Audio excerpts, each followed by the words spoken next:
O telefone tocou numa tarde comum, uma quarta-feira qualquer. O sol entrava pela janela da cozinha, iluminando a poeira que dançava no ar. Eu estava organizando as contas do mês no meu dia de folga, sobre a mesa de jantar de Imbuia, a mesma que escolhemos juntos há 15 anos, quando compramos a casa. Atendi distraída, a caneta ainda na mão. Alô? Boa tarde. Senhora, por gentileza, poderia confirmar se este é o telefone da residência do Sr. João? A voz do outro lado era grave, impessoal, de quem cumpre um protocolo. Sim, é daqui mesmo. Quem fala?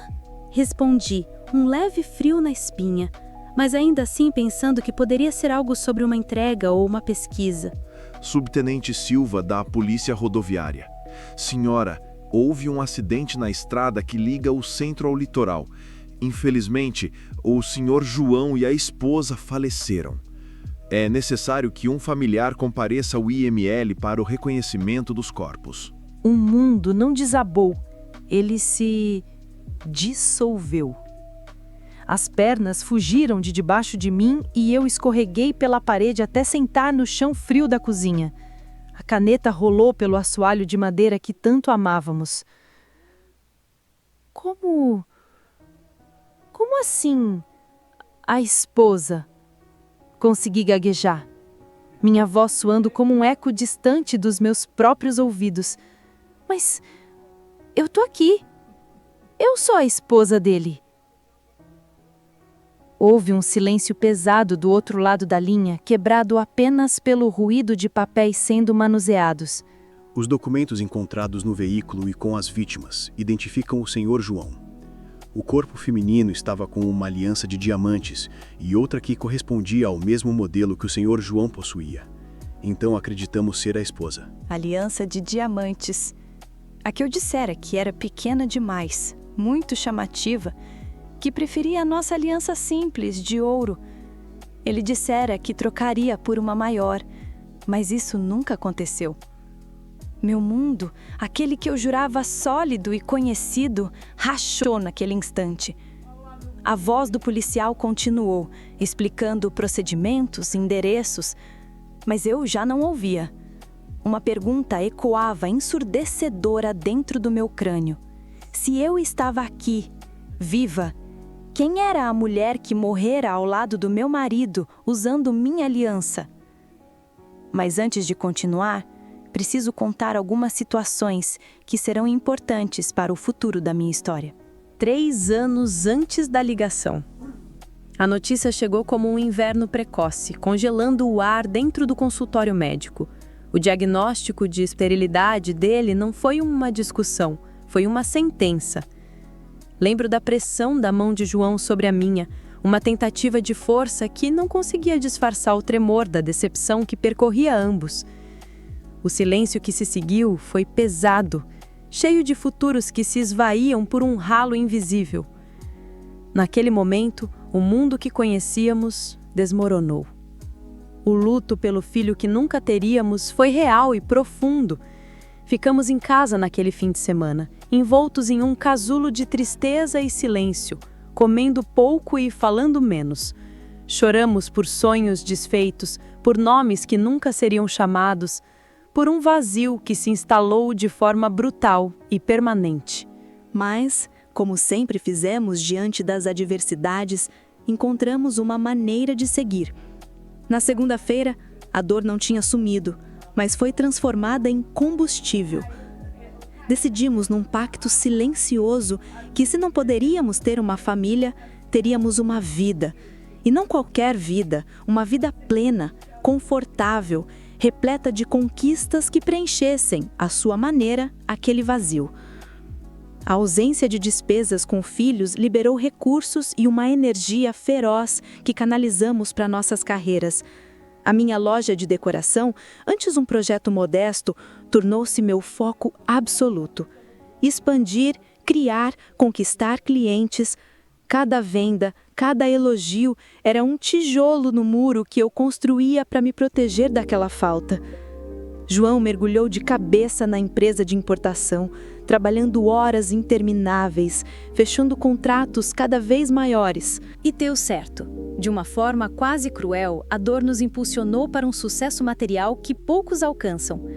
Compramos a casa no bairro bom, não uma mansão, mas um lar espaçoso e elegante, com um jardim que nunca abrigaria um balanço. Na garagem, 2 carros, um SUV robusto para suas constantes viagens de trabalho e um hatch eficiente para os meus trajetos pela cidade. As férias anuais não eram mais no litoral próximo, eram viagens internacionais, mergulhos em culturas exóticas, hotéis de 5 estrelas. Jantávamos em restaurantes caros, onde o ambiente sofisticado abafava o eco dos risos de crianças que nunca viriam. Nossa prosperidade era silenciosa e sólida. Éramos metódicos, evitávamos dívidas como quem evita a peste. Pagamos tudo à vista, orgulhando-nos da estabilidade que construímos com nossas próprias mãos. Aquele conforto financeiro, a segurança de ver as aplicações crescerem, tornou-se o nosso projeto de vida, o nosso filho substituto. Acreditávamos, com uma fé quase cega, que aquele império a 2, erguido sobre as cinzas de um sonho, era inquebrável. Era a nossa fortaleza, a prova final de que, mesmo machucados, éramos uma equipe invencível. Era só nós 2. Essa era a verdade que eu abraçava todas as manhãs ao acordar naquela casa silenciosa e perfeita. Era a mentira mais confortável que eu já vivi. 2 meses antes da ligação. João chegou em casa naquela noite com a aura familiar do cansaço. A casa, nosso porto seguro após uma década juntos, cheirava a limpeza e jantar recente. Na mesa, o extrato da corretora exibia seus números sólidos, e eu pensava em como propor a compra de um apartamento na Serra, um investimento para nossa aposentadoria precoce, um sonho que cultivávamos a 2. Seu ritual era conhecido. O beijo na testa, o casaco largado no cabide, a bolsa despejada no sofá. Chaves, celular, maço de cigarros. Eu mal olhava. A confiança era o alicerce de nossos 10 anos. Quando ele mencionou outra viagem para São Paulo na sexta, cancelando nossos planos, um leve frio de frustração passou por mim, mas foi rapidamente dissipado pela sua justificativa habitual, pela promessa do nosso futuro. Eu acreditei, sempre acreditara. Ao recolher sua bolsa para guardar, um movimento desastrado fez com que o conteúdo se derramasse pelo chão. Ajoelhei-me para juntar os papéis. Entre notas fiscais e documentos de trabalho, um pequeno papel cor-de-rosa, dobrado, chamou minha atenção. Desdobrei-o por curiosidade. Estacionamento, Santos. Permaneceu 3 dias. A informação não computou de imediato. Ele dissera que fora a São Paulo, uma viagem de negócios. Santos não era no caminho. Fiquei parada, com o papel entre os dedos por um tempo que pareceu eterno. Um ruído de estática encheu meus ouvidos. Depois veio a racionalização. Um desvio? Uma visita a um cliente? Um erro no talão? A confiança, construída em 10 anos, ergueu suas defesas. Abanei a cabeça, quase rindo da minha própria paranoia. Guardei o papel de volta na bolsa, atribuindo-o a um equívoco, a um detalhe insignificante que não merecia abalar a solidez do que tínhamos. O assunto foi encerrado na minha mente. Um pequeno ponto de interrogação prontamente apagado pela certeza que eu tinha nele, em nós. A vida seguiu normal. O apartamento na Serra, as viagens, os planos. O papel tornou-se uma memória difusa, quase esquecida. Um momento de fraqueza minha que eu mesma me envergonhei de ter tido. Agora, sentada no chão frio da cozinha, a voz do policial ainda ecoando no silêncio, a memória daquele pedaço de papel cor-de-rosa volta com a força de um furacão. Santos, o IML de Santos. A mulher que morrera com ele. O papel não era um equívoco. Era a pista que eu, cega pela confiança, escolhi ignorar. Cada detalhe daquela noite volta com uma clareza agonizante. A justificativa da viagem, o cansaço, o beijo rotineiro, tudo era mentira. A confiança não era o nosso alicerce, era a cortina de fumaça que ele usava. E eu, tola e segura no meu castelo de ilusões, fechei os olhos para a única verdade que tentou me alcançar. O grito que não saiu da minha garganta naquela noite ecoa agora dentro de mim, um silêncio ensurdecedor que diz tudo. Eu tinha a prova na minha mão e joguei-a fora. Voltando para os acontecimentos recentes, a estrada até o IML foi um borrão. Lembro-me da textura áspera do banco do táxi, do cheiro de desinfetante barato, do silêncio pesado que eu mesma carregava. Um casulo de incredulidade. Meu corpo estava lá, mas eu flutuava em algum lugar acima, observando uma mulher vestida de preto mover-se com uma estranha precisão mecânica. O prédio era baixo, cinza, e exalava uma frieza institucional que fez meus ossos doerem. Dentro, a luz era fluorescente, cruel, destacando cada rachadura no piso e cada sombra sobre os olhos das poucas pessoas na sala de espera. Um policial de uniforme, o mesmo que me atendeu no telefone, aproximou-se. Seu rosto era jovem, mas seus olhos eram velhos, acostumados a entregar más notícias. Dona Débora? Ele perguntou, a voz suavizada em um tom profissional de pena. Acenei com a cabeça, incapaz de forçar palavras. Ele me conduziu por um corredor frio até uma sala com uma parede de vidro. Do outro lado, sobre uma maca metálica coberta por um lençol branco, estava uma forma alongada. O policial olhou para mim, um questionamento silencioso. Eu concordei, novamente sem voz. Ele puxou o lençol. O mundo contraiu-se até aquele rosto. Era João, mas não era o João que o conhecia. Era uma escultura de cera pálida e imóvel, com marcas de violência que a morte havia congelado. Um arranhão no queixo, o lábio levemente inchado. Mas era ele. Meu estômago embrulhou-se, mas não chorei. O choque era um bloco de gelo no meu peito, impedindo qualquer reação. O policial cobriu o rosto dele com uma reverência solene e então se moveu para a maca ao lado. Puxou outro lençol, revelando o rosto de uma mulher jovem. Cabelos loiros desalinhados, pele marcada, bela mesmo naquela quietude grotesca. Eu olhei, procurei em cada traço, em cada contorno. Nada. Nenhum lampejo de reconhecimento. Era uma estranha completa. Não a reconheço. Minha voz soou rouca, estranha para meus próprios ouvidos. Não sei quem é. O policial trocou um olhar rápido com um colega mais velho, que observava de canto. O mais velho aproximou-se, as mãos nas costas. Senhora, desculpe a pergunta, mas ela não seria alguém do trabalho do seu marido? Uma colega? Talvez alguém que estivesse dando carona, algo assim? A sugestão pairou no ar, carregada de uma suspeita que eles já nutriam. Eu senti o calor subir ao meu rosto. Não de vergonha, mas de uma negação feroz e tardia. Não conheço. Ele não mencionava ninguém com essa aparência. O policial mais velho suspirou, um som de resignação. Com a sua permissão, senhora, vamos tentar ligar para a empresa dele, verificar se sabem de algo. Ele saiu da sala levando um rádio, deixando-me sozinha com o policial mais jovem e o silêncio ensurdecedor daquelas duas macas. Olhei para o formato coberto que era João e depois para o rosto da mulher desconhecida. O gelo no meu peito começou a rachar, sofrendo por um frio muito mais profundo. Alguns minutos depois, o policial mais velho voltou. Seu rosto estava fechado, profissional, mas seus olhos evitaram os meus. Ele segurava um pequeno bloco de notas. Falei com o departamento de RH da empresa do seu marido. Perguntei sobre a situação do senhor João. Eles me confirmaram que ele havia saído para uma viagem de trabalho hoje de manhã. A moça do RH, ela informou que o seu marido não viajava sozinho. Disse que ele havia saído pela manhã com uma vendedora, uma tal de Carla. O nome ecoou na sala fria como um tiro. O policial não disse mais nada. Não precisava.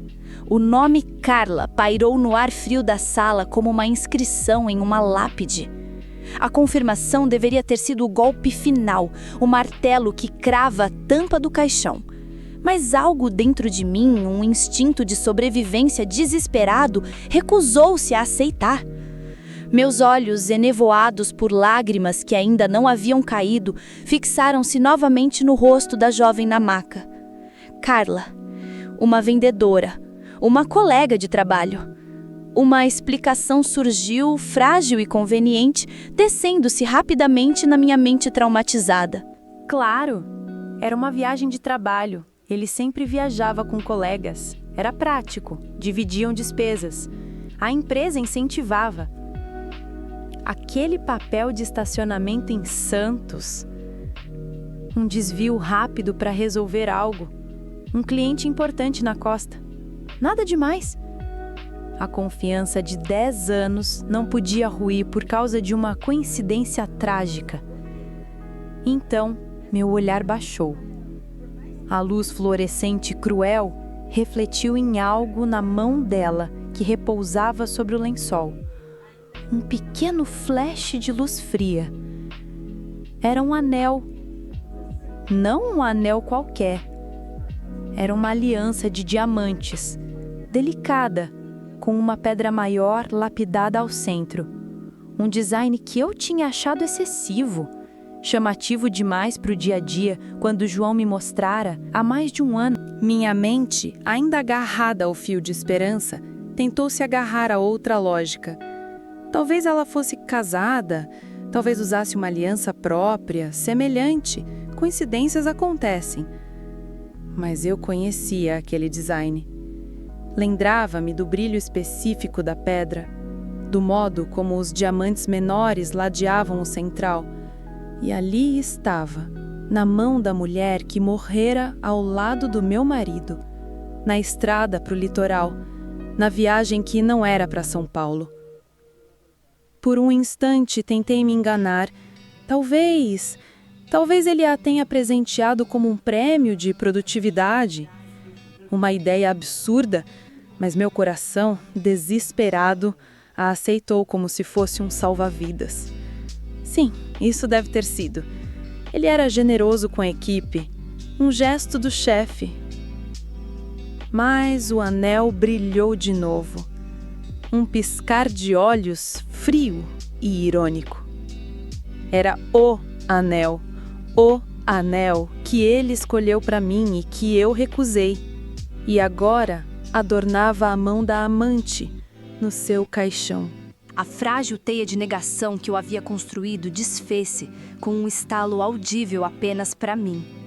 A verdade, afinal, não era abstrata.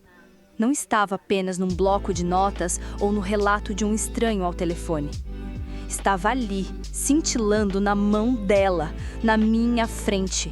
Era sólida, era real, era meticulosamente cruel. O ar saiu dos meus pulmões num suspiro rouco.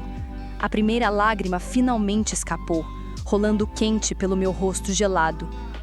Mas não era de tristeza pela morte dele, ou mesmo de raiva pela traição.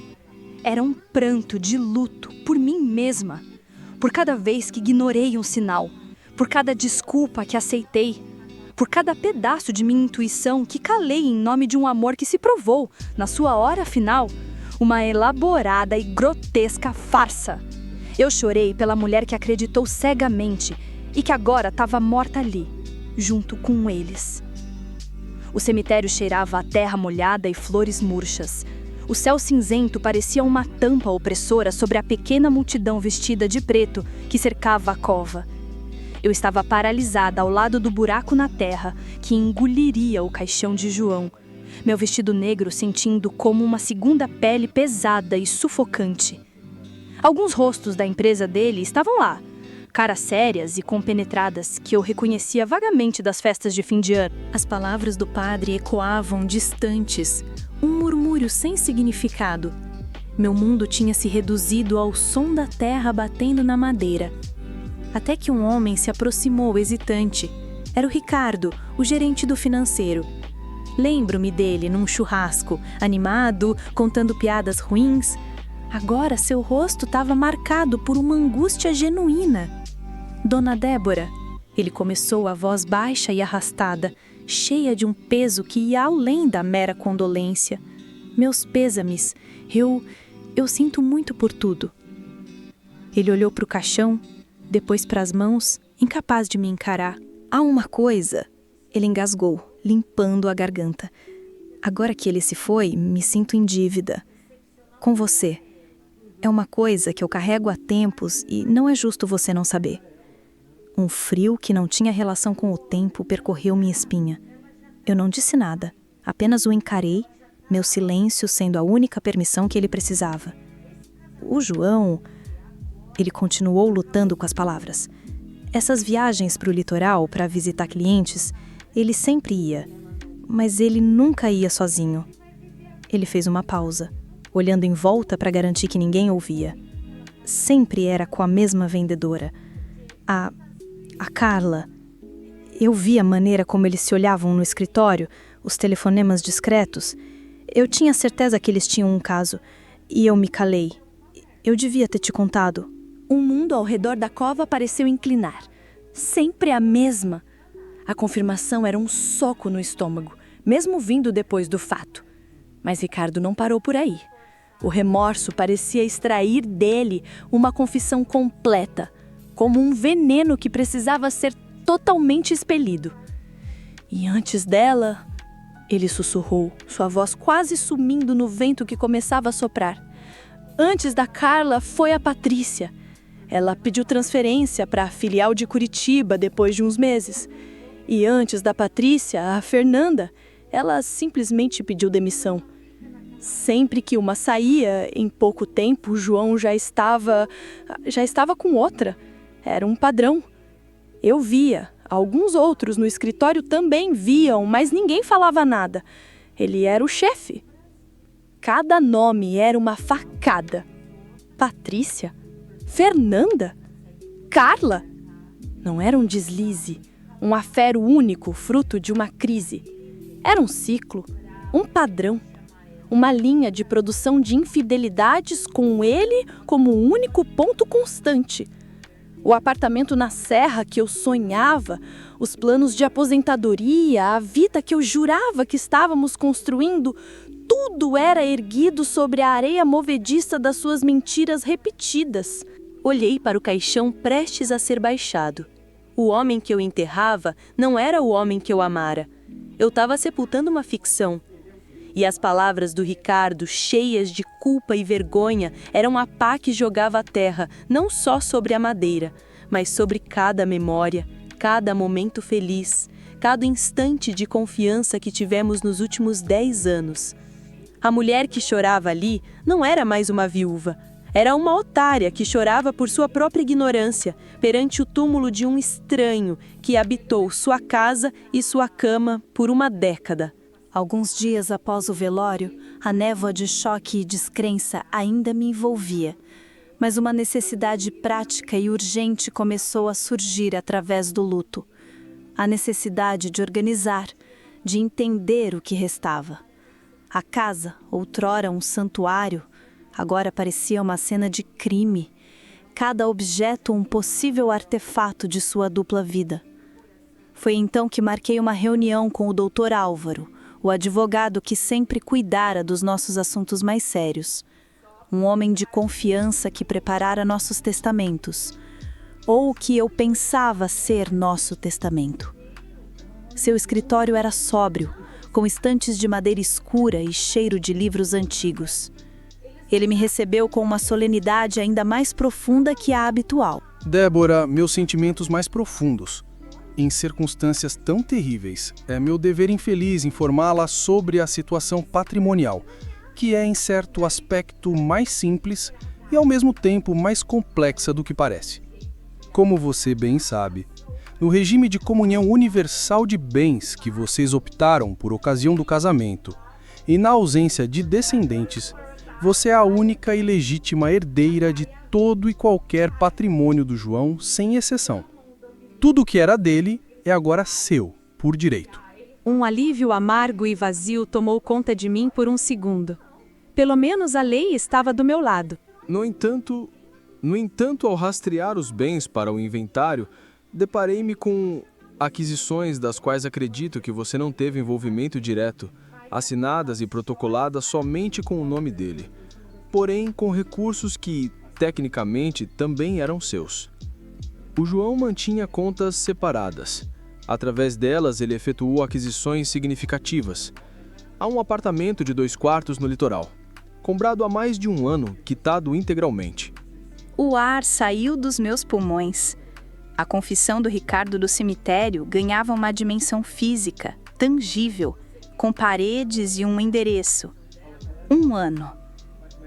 Tudo aquilo aconteceu sobre o meu nariz, no último ano. Além disso, há a aquisição de um veículo, um sedã popular, registrado no nome de uma holding da qual ele era o único administrador, também adquirido há cerca de 12 meses.